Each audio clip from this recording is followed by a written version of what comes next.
And welcome back to our second conversation for this morning. And if you're joining us right now, we have shifted gears into Girls in ICT Day. And of course, we have with us the representatives from the Ministry of Public Utilities, Energy, Logistics, and E-Governance to talk to us about their Digital Spotlight podcast. And in studio with us, we have Alexia Peralta, who is the Director of the Ministry of Public Utilities.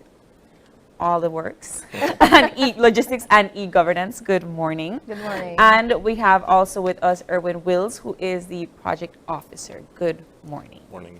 Good morning. So first, before we get into it, what is Girls in ICT Day? So Girls in ICT Day is actually a day that was established by the International Telecommunication Union in 2011.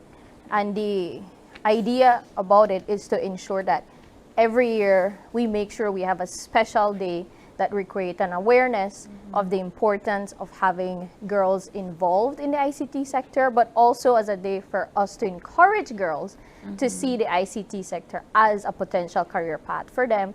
And of course, in so doing so that they can also be interested in all the fields that are entailed in the STEAM. But of course, for Girls in ICT Day, then the focus is ICT. Yeah. Is it that perhaps if you look at the existing landscape, there aren't enough girls participating in this field? That's exactly that. Globally, less than 30% of jobs in the ICT sector are held by women. So there is a gender gap. So this global initiative by the ITU across the world is really to support and to ensure that every year we take that necessary step to bring more women into the field of ICT. And it has been growing, but of course there's still significant work to be done.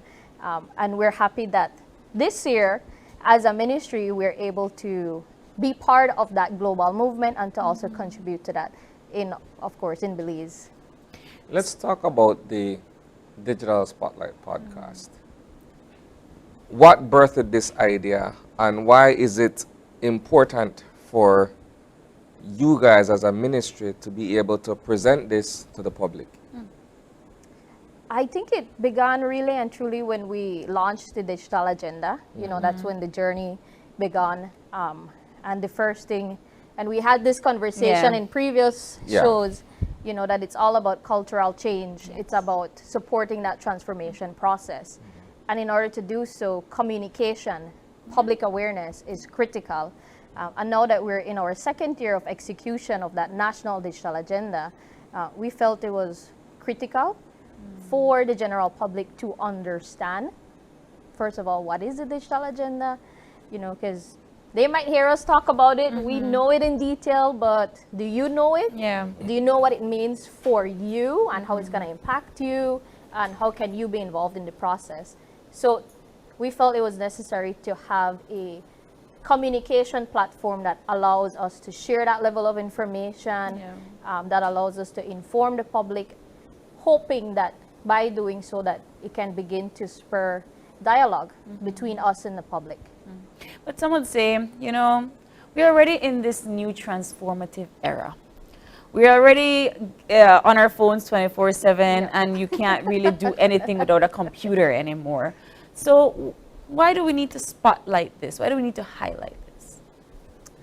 I think it's critical because while digital transformation is about using technology, but there's so much more potential that exists for the utilization of that technology. Yeah. I mean, we haven't even had discussions at a public level when we talk about inclusion and how do you address gaps as it relates to girls in ICT, as it relates to seniors using these gadgets, women overall, youths. So there are many social challenges, if I call it that, that exist that maybe we haven't really focused on it or hasn't been in the spotlight to highlight how can digital transformation now support this process. And that's the point of this Overall, of the podcast overall, you know, It's gonna be 8 episodes, and every episode we're gonna be touching a topic of the digital agenda.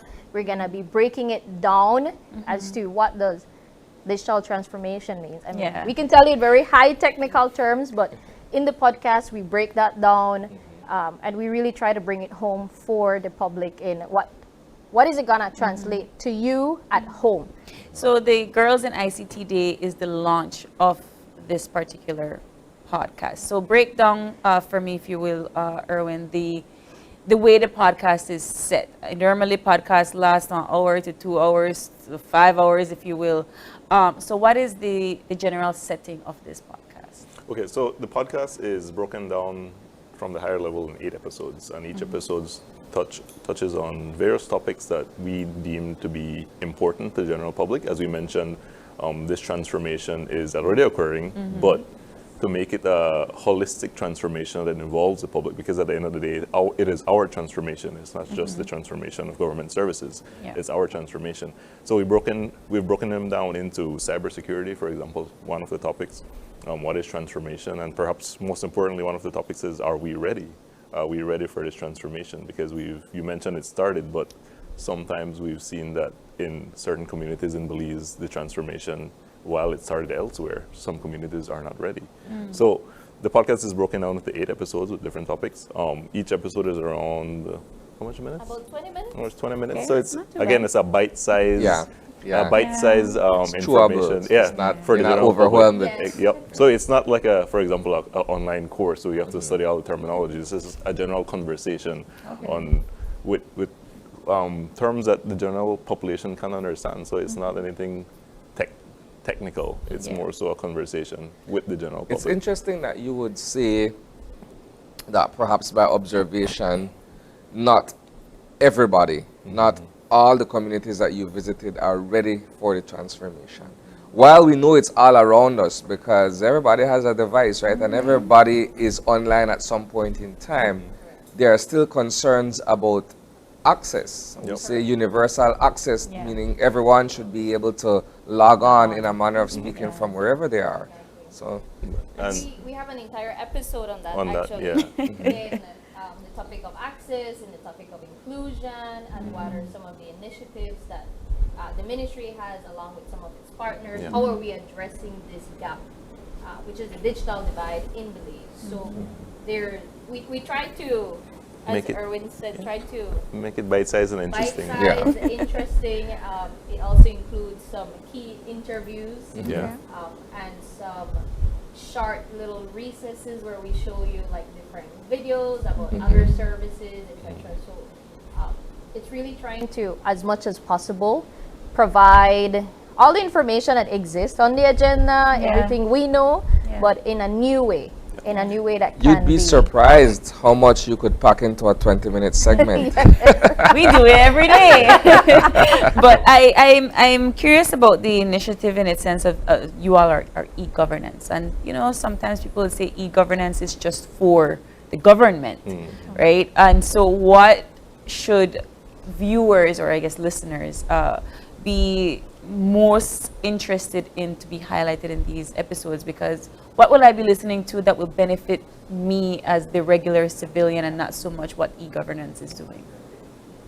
I think one of the main aspects in the podcast is that we give you more information about how the work that we're doing is going to impact you. So we have a conversation about the e-portal, which is having government services online, how it's going to work, what does it mean for you.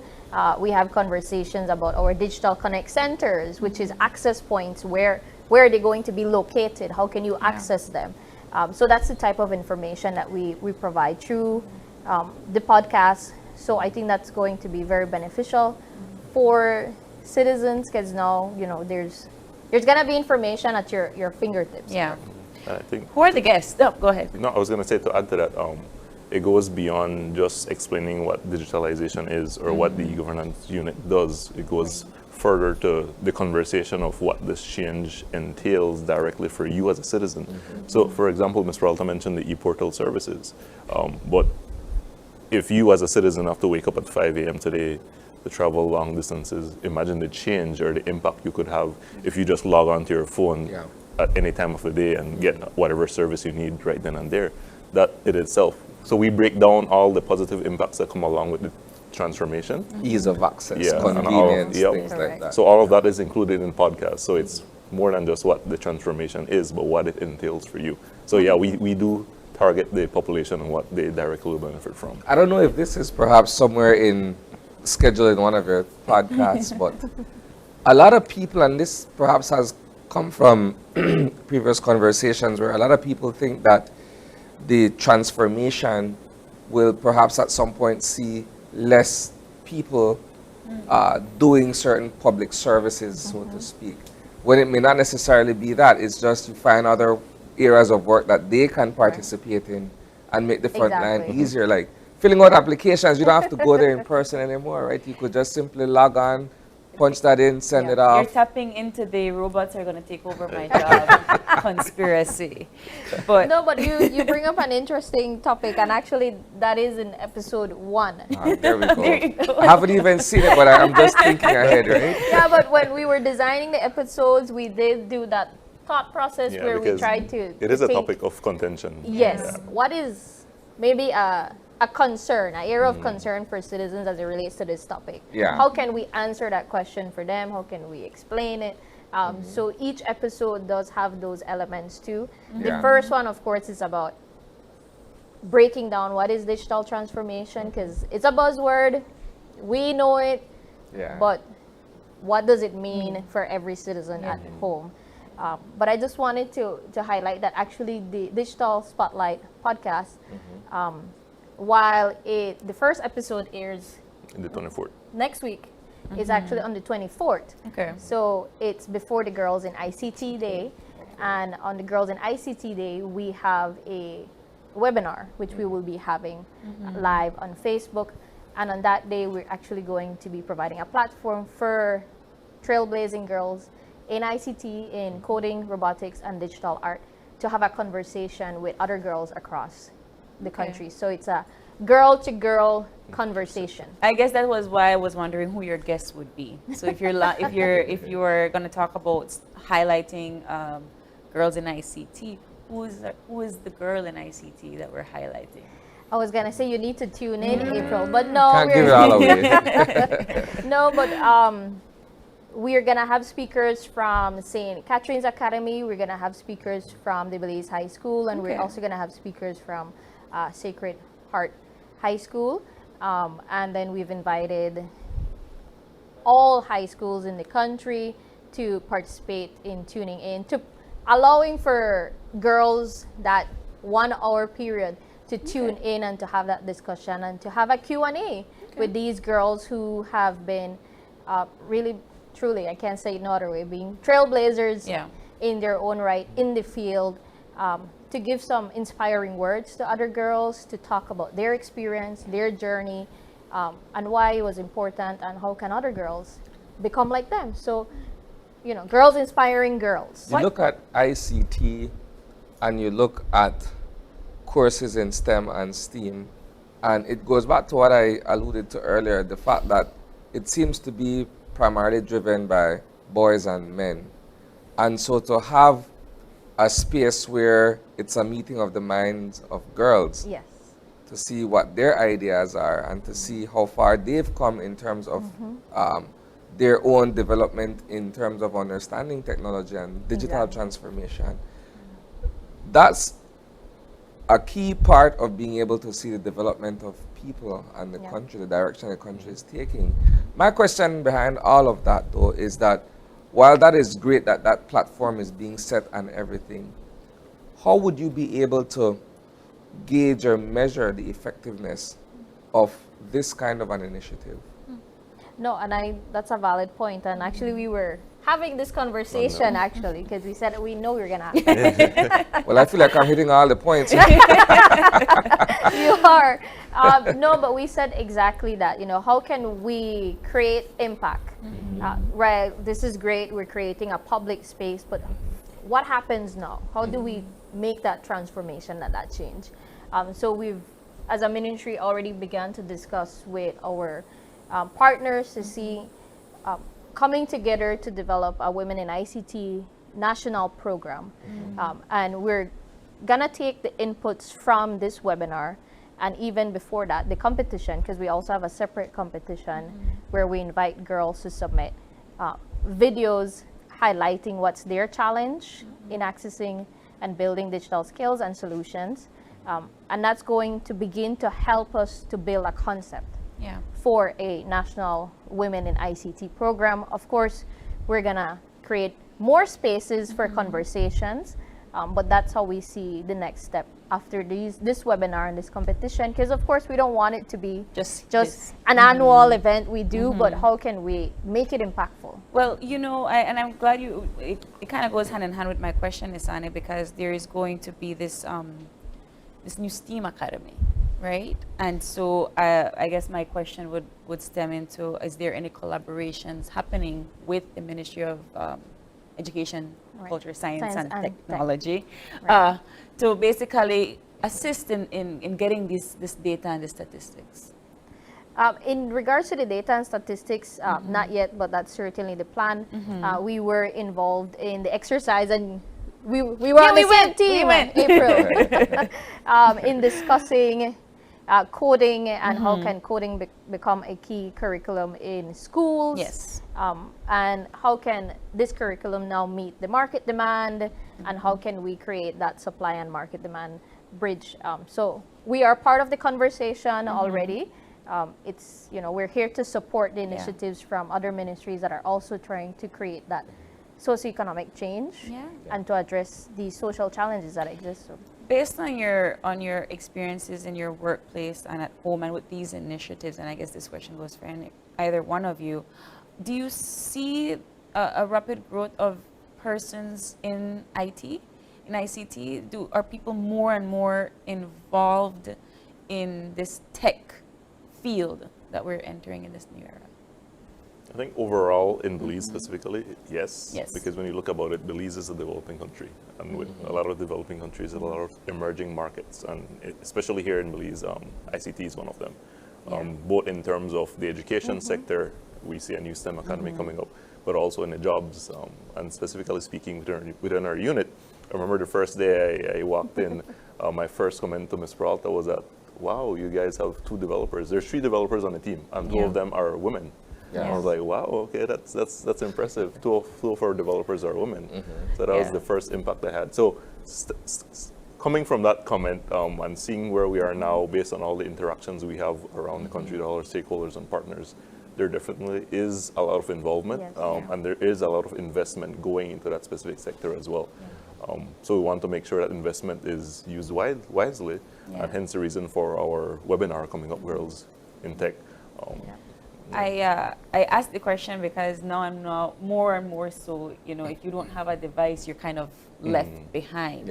And we're transitioning into this new era, but for some of us, and I will say us, you know, using basic tech is still difficult. Right. So how, if I'm a senior in my position and you bring out this new computer with all these new accoutrements, if you will, and gadgets, and how am I supposed to do my job while also trained to now manage this new gadget?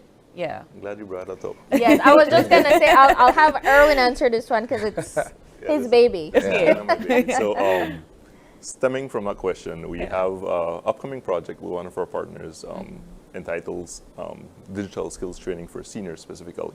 So as a part of the National Digital Inclusion Program, we have a lot of digital trainings happening, targeting specific groups, because as we know, each group has specific needs. So for example, we're focusing on seniors now because we recognize that while, yes, the transformation is happening, some people are being left behind.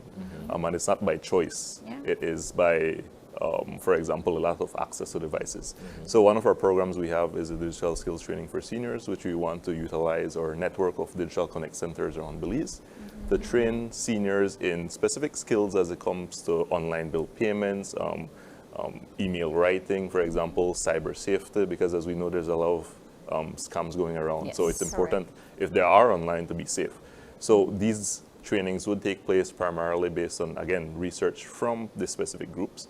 So we've highlighted that seniors prefer to utilize tablets rather than computers because it is more easier to utilize. Yeah. So we're tailoring this specific training based on the needs of the specific group, which is seniors, and we plan to launch pretty soon along with the The National Ministry of Human Development. through the National Council of Aging. Yeah.